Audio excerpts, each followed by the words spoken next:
El siguiente material es una aproximación inicial a las ideas de Marx y las ideas de Hegel sobre el Estado, la relación con la religión, y utilizaremos algunos textos interesantes como la cuestión judía y las reflexiones sobre el derecho de Hegel que plantea Marx. No vamos a generar una discusión profunda, sino más bien una interpretación ligera sobre los textos y sobre lo que son las ideas que necesitamos tomar para entender la cuestión social y de lo social en la cátedra. Mi nombre es Sergio Yepes, yo soy el profesor de la cátedra de Fundamentos de Antropología Filosófica y Política de la Universidad de Flores en la Escuela de Sociología. Así que bueno, vamos a empezar con esta discusión que siempre va a ser una narrativa que contextualiza lo que vamos a ver más adelante en el seminario. Bueno, en principio utilizaremos el texto sobre la cuestión judía de Marx de 1843, pero para poder entrar a esta situación, a esta cuestión judía, a esta cuestión del Estado, lo que estaba ocurriendo en ese momento, vamos a recordar que, bueno, estamos en una revolución burguesa, estamos en una situación bien interesante donde la industrialización es la que está apareciendo. Por este tiempo, 1840, por ahí a mediados de 1800 del siglo XIX, está ocurriendo que Wagner escribe la ópera Buque Fantasma, Dickens habla de su famoso cuento de Navidad, Isabel II tiene 14 años y bueno, es declarada mayor de edad para poder ser reina, ¿no? Y esto tiene que ver con las defensas propias de las sociedades a cambiar, porque están cambiando todas las condiciones y las viejas relaciones de lo social, las formas del poder, la representación de lo que era la soberanía estaba en ese momento cambiando. Estamos hablando de los momentos en los cuales, 1800 a 1900, en que, bueno, América se libera, España se resiste a esto y las grandes potencias como las vamos conociendo el día de hoy empiezan a aparecer, ¿no? Ahí tenemos la imagen del primer buque a vapor, que fue realmente una de las condiciones que cambia esto, y hablamos de la era del transporte también en este mismo periodo.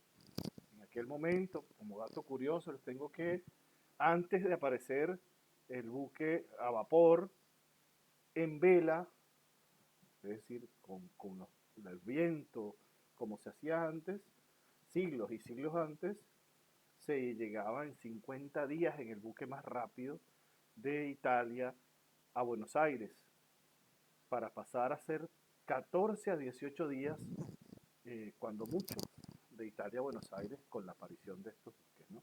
Va a ser importante cómo estos cambios acercan a Europa a América, y América también comienza con sus revoluciones a hacer un juego de cuestionamiento a las viejas sociedades, ¿no?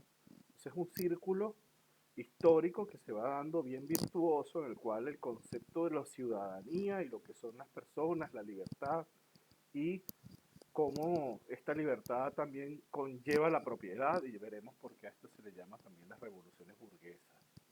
Así que bueno, avancemos con esto.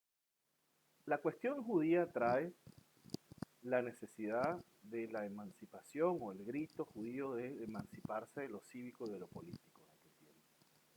Le exige al Estado cristiano, es decir, a todo el Estado europeo en general, que abandone sus principios y respete los deberes judíos. El sábado se celebra la creación, así que la creación de Dios del mundo y de las cosas, así que el sábado no se podía trabajar. Vamos a recordar que hemos pasado de un feudalismo, que hemos pasado de una condición artesanal a una condición industrial. Hay una producción industrial en masa. Las personas son llamadas a la producción de lunes a lunes. Todos los días se trabajaba, todos los días se hacía algo. Los hombres eran pequeños y grandes, es decir, los que hoy llamamos niños eran hombres pequeños, y así va avanzando. Así que en realidad la cuestión judía, la cuestión de esto que llamamos la emancipación judía, trazado varios elementos que son interesantísimos de trabajar y por eso es que se utiliza como forma de vincular múltiples ideas y múltiples escenarios. Y plantea fundamentalmente esta cosa de el Estado, la religión, el quehacer diario. O sea, ¿por qué tengo que ir a trabajar un sábado? ¿Por qué no puedo guardar el sábado? Porque, bueno, es un deber que tengo. Si yo, ¿con quién es mi deber? ¿Con el Estado o con mi Dios? Recordemos que están cayendo las monarquías en ese tiempo, ¿no? El monarca, máximo representante de Dios en la tierra, pasó a desaparecer, rodaron cabezas, se dieron revoluciones, pero ahora hay que organizarse. Entonces, en esta organización, los judíos plantean, necesitamos algunas condiciones especiales que respeten nuestra religión, porque bueno, el Estado como tal es en aquel momento católico. La iglesia cristiana por su parte se reserva el derecho de discriminar a otras religiones, ¿no? Para aquella época, bueno, es un Estado que resuelve que además de, como sus mayorías eran cristianas, tenía el poder sobre las personas, las gentes. No, está empezando a surgir esto de si el Estado es o no es un cuerpo que acompaña a lo religioso o no, y vamos a ver en la presentación de hoy precisamente toda esa discusión. Pero fundamentalmente también está el orden del trabajo. Los cristianos celebran el domingo, así que el domingo es el día de descanso, el día en que se hace adoración y descanso para luego comenzar el lunes, no el sábado como lo plantean los judíos. Y además es el Estado católico quien, por supremacía de religión, también decide otras cosas, ¿no? Acá se están dando las discusiones, las importantes discusiones sobre esto, sobre cómo los estados pueden hacer uso de la religión para también para dominar y para controlar, ¿no? En ese momento se hacía de una manera directa, sin inconveniente. No había cuestionamientos. Pero Marx y los suyos empiezan a discutir sobre este asunto, ¿no?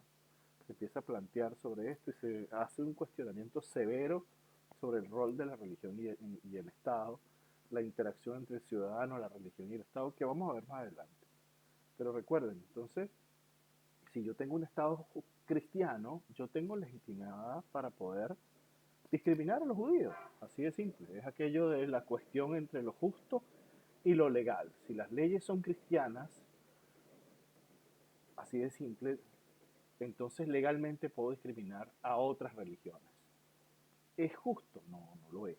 Eso lo va a venir a plantear otros autores y una de las cosas que nos va a plantear Marx y nos van a plantear los teóricos de la época es que existe el ciudadano en su libertad. Pero veamos esas características. Antes no existía la ciudadanía, solo aquellos que tenían propiedades, determinadas propiedades y determinadas características como la lectoescritura, como las propiedades de tierra, eran los que podían decidir o participar de la corte. En este caso no, en este caso cambió y es necesario ajustarse. El problema de la contradicción sería entonces que, en principio, y aquí hablaremos un poco de dialéctica, todo problema que se plantea comienza en sí mismo a resolverse. Es decir, bueno, esta cuestión judía, ¿qué nos trae? Nos trae un asunto de la dialéctica. Nos dice, bueno, ¿cómo lo resolvemos? Estas personas y sus religiosidades, ¿cómo organizamos esto? ¿No? Y entonces, esta antítesis entre el Estado cristiano o lo cristiano y lo judío plantearán los que hablan de la dialéctica que, bueno, se resuelve haciéndolo un imposible, ¿no? Haciendo un imposible, es decir, descolocando esto. ¿Cómo se resuelve entonces una antítesis religiosa? Entendiendo que son parte de lo mismo en diferente evaluación, es decir, en diferente espacio, en diferente traslocación de lugar. Estamos hablando entonces de condiciones distintas, se ve el fenómeno de otra forma. ¿Y cómo es esto? Bueno, planteamos que los judíos y los cristianos son elementos de un mundo religioso. Si nosotros creamos al ciudadano, le damos poder y accedemos al ciudadano, el ciudadano en sí mismo puede ser judío o puede ser cristiano, pero realmente lo que le interesará al Estado, lo que debería interesarle al Estado, y es lo que plantea Marx y es lo que plantea Hegel, es el ciudadano.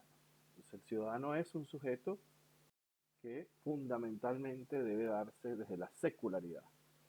Lo que se plantea es que lo teológico debe ser sustituido por lo secular. Es decir, esto tiene que sustituirse, debe salir de ese espacio. Lo religioso debe ser sustituido por lo secular. Entonces, si yo hablo de los ciudadanos y de sus derechos, en esencia no me meto con el problema de la religión, porque el sujeto tiene su religión de manera independiente, cada quien tiene, sea judío, sea musulmán, sea cristiano, tendrá su religión, pero es en sí mismo un ciudadano. Entonces el Estado debe ver la religión como un fenómeno social para el control, pero no más nada, es decir, como un fenómeno social. Entonces estará también la existencia de la religión en el quehacer cotidiano de los ciudadanos, pero que no contradice al Estado. El Estado tiene otro rol. El Estado es en sí mismo Estado para los ciudadanos, no Estado para las religiones. Entonces, sería incluso una contradicción si hablamos de que la soberanía radica en el pueblo, bajo el concepto de Estado del que estamos hablando. El Estado cristiano sería un no pueblo. ¿Por qué? Porque ¿en dónde estaría la soberanía? En la iglesia, no en el pueblo. Entonces el pueblo del Estado cristiano sería un no pueblo, un no soberano. Por su parte, también podemos hablar de que lo religioso es una debilidad del Estado y una fortaleza del individuo. El Estado, si se somete a los designios de una iglesia determinada, tendrá poco nivel de maniobra y estaría reproduciendo o no estaría reproduciendo las lógicas de los reyes. Eso lo vamos a ver en el seminario. Un hombre sin religión es un hombre honesto, se plantearán entonces los estados en aquel momento. Y si yo consigo un hombre sin religión, ¿quién garantiza o qué garantiza que eso sea así? ¿Cuál es la ley sagrada que garantiza eso? De allí que aparece el derecho de los ciudadanos, aparecen las declaraciones del derecho del hombre y del ciudadano, como forma de lidiar con esta contradicción, con este problema, con esta función. ¿El Estado entonces qué es? ¿Cuáles son los derechos? ¿Quién contiene estos derechos? ¿Qué obliga al ser humano, a este ser humano que hoy día es libre, a respetar? Antes eran las religiones, ahora ¿qué pasa con esto? ¿Cómo lo hacemos? Entonces se plantea precisamente esto y se dice que, bueno, el Estado también debe ser algo así de las iglesias. Por supuesto que eso fue algo terrible en su momento y el proceso de secularización del Estado todavía continúa. De hecho, hoy día se dan esas discusiones en las calles de la Argentina, ¿no? En las calles de muchos países. Además, las constituciones de los países de América Latina en general y casi todas en el mundo contemplan el tipo de religión que se tiene en el país. Pocas constituciones dicen que son pluriculturales, plurireligiosas y pluriétnicas.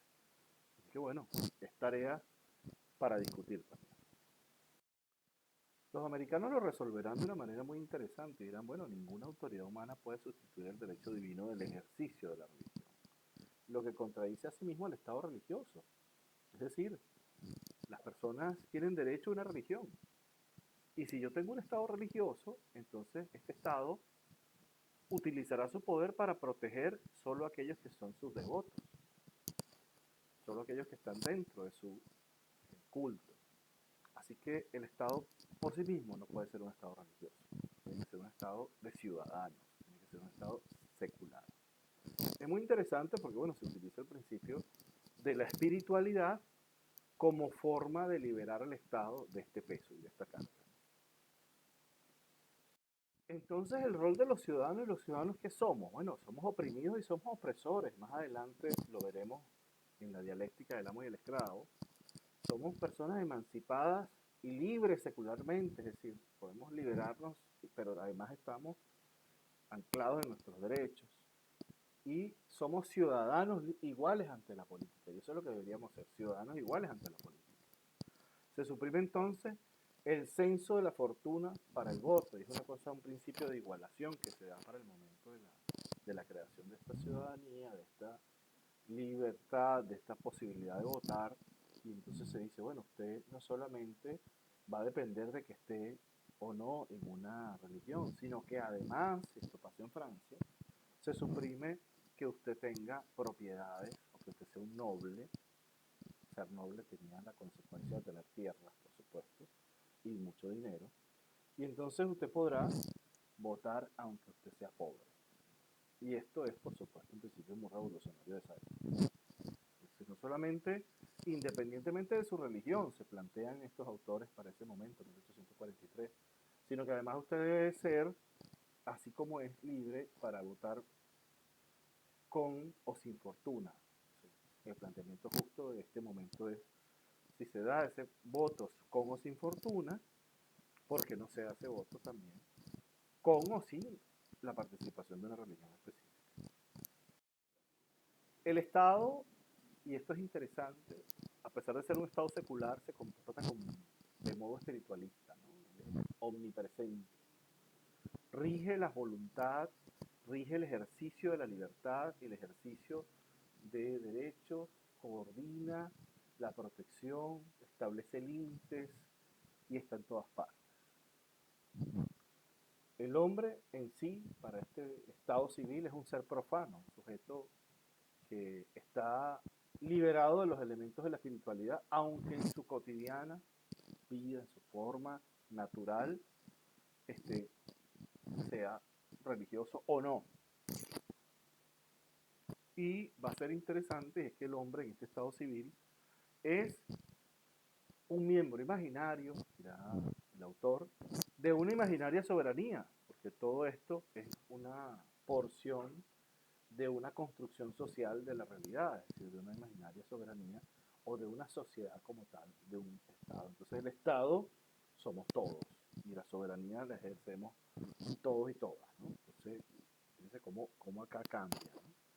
Esta imaginaria soberanía que está plasmada en derechos, que está plasmada en la libertad y en los valores. Aquí tomaremos algunos cuestionamientos que hace Marx sobre eh, esta condición, algunos elementos del escrito de si hay o no hay derechos del hombre y del ciudadano, y entonces se toman algunos textos de licencias para cuestionar el texto de 1793 y dirá, bueno, donde se define la libertad como el derecho a hacer todo aquello que no perjudique los derechos de otro hombre, o el derecho de hacer todo lo que se desee inocuamente, es decir, que no dañe a otros y a otras.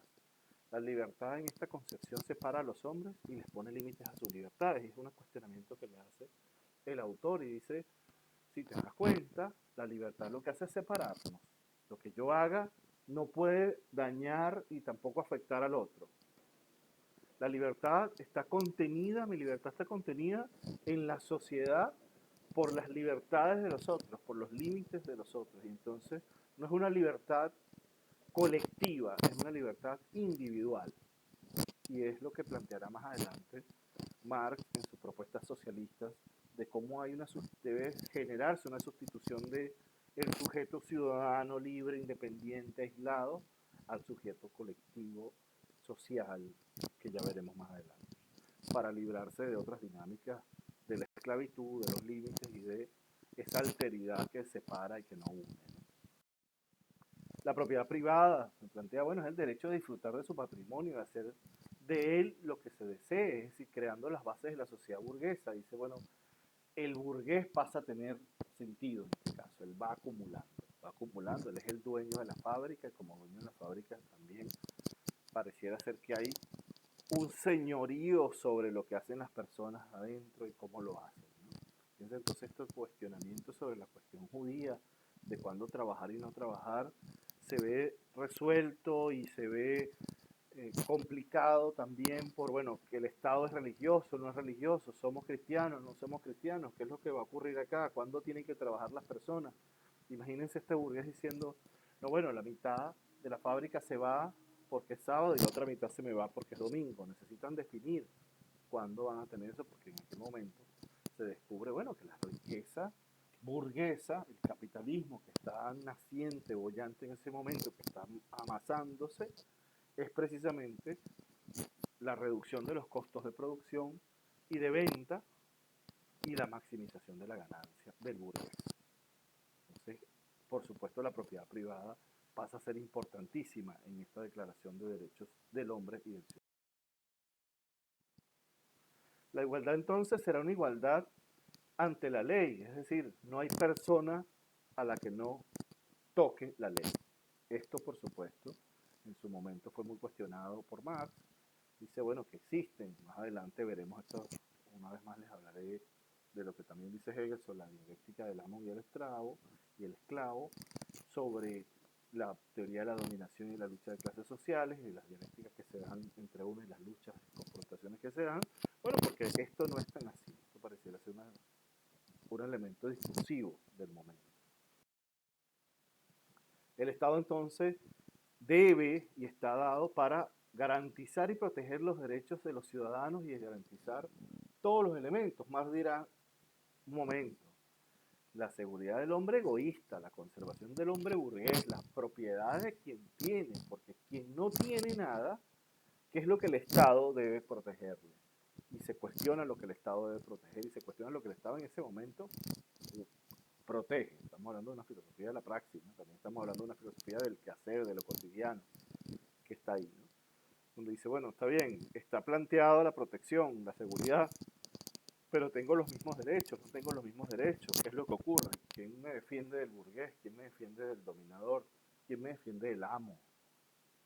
Pareciera ser que el Estado, en este caso, está llevado fundamentalmente para proteger al burgués y no a todos los demás ciudadanos. Más adelante, entonces, planteará Marx, bueno, el hombre político es una ilusión que le sirve al Estado. El hombre real es el hombre reducido al hombre sometido al imperio de la burguesía, condenado a ser un hombre egoísta. Es decir, lo que tenemos que ser es egoístas, lo que tenemos que ser es estos sujetos que están acá, vestidos de la época, y donde lo que se da es la venta como una práctica de la enajenación. Hablamos de la enajenación porque es el aislamiento del producto, más adelante veremos lo que es la alienación, pero del resultado, de lo que está allí. Es algo que está la venta como una práctica en sí misma, la venta de todo, de todas las cosas, de lo que sea. En aquel momento no había límites para lo que se podía vender, ni límites para lo que se podía pedir, ¿no? En ese momento estábamos a la libre, lo que se podía hacer y cómo se podía hacer. Por supuesto, las relaciones de desigualdad se estaban planteando severamente, y lo que planteaba ya Marx en su momento era, bueno, el hombre realmente está, esa libertad del hombre, lo que lo estás aislando, ¿no? Está condenando a ser un ser egoísta, totalmente egoísta. Marx diría más adelante una frase muy interesante, dice, la miseria religiosa es, a propósito de esta visión de la Iglesia y del Estado, de una parte la expresión de la miseria real y de otra parte la protesta contra la miseria real. La religión es el suspiro de la criatura agobiada, el estado de ánimo de un mundo sin corazón, porque es el espíritu de los estados de cosas carentes de espíritu. La religión es el opio de los pueblos, es decir, aquello que está allí, la nada que te mantiene flotando y que te mantiene creyendo pero sin conseguir ese espacio donde lo material, lo deseado no se materializa. Entonces ahí es que se plantea esto del opio. Y bueno, Marx, interesante que Marx, bueno, esta es la tumba de Marx, fue sepultado, por supuesto, en un cementerio de la época, con cruces cristianas alrededor. Dice que el hombre hace la religión y no la religión al hombre. Eso va a ser fundamental para la teoría de Marx, por supuesto, para aquel momento toda una sociedad religiosa lo miraría mal, por eso es que pasaron unos años para que su teoría avanzara y bueno, eso es de lo que estamos hablando. Más adelante, para 1920, por ahí va a empezar a ser severa la influencia de estas imágenes, de estas ideas, y va a tener profundos cambios sociales que ya veremos más adelante con la constitución de países socialistas y las lógicas socialistas, que para nosotros van a ser fundamentales en el ejercicio de lo que estamos hablando ahora, de la materia, ¿no? Es decir, las lógicas socialistas, las grandes ideas que transforman y modifican. Ahí hablaremos entonces de las desigualdades. Es un hombre que subraya las desigualdades entre las clases sociales, de las que no hemos hablado ahora, pero hablaremos en la próxima clase. La religión y el hombre, entonces, y les tomo por último una idea muy interesante de Marx, y es que, bueno, la religión es el sol ilusorio que gira en torno al hombre, mientras éste no gira en torno a sí mismo. Por supuesto, Marx, desde su postura filosófica, es profundamente humanista, un sujeto que plantea el hombre como el centro del universo. Es una filosofía antropológica, por supuesto, y a su vez plantea las relaciones entre uno y otro. La filosofía de Marx, por supuesto, es la base de las grandes teorías socialistas y modelos sociales que existen ahora, y que además contra las que se plantean severas críticas, contra las que se plantean importantes apoyos, y que hoy día tienen, por supuesto, todo su vínculo y su interacción, que están vigentes en muchos casos y que por otros casos tienen falsas copias que andan por ahí dando vueltas y que son complicadas de explicar. Y bueno, lo veremos en clase del todos modos. ¿Qué hemos trabajado? Bueno, estas son las referencias. Seguiremos entonces con la clase y nos vemos en el seminario.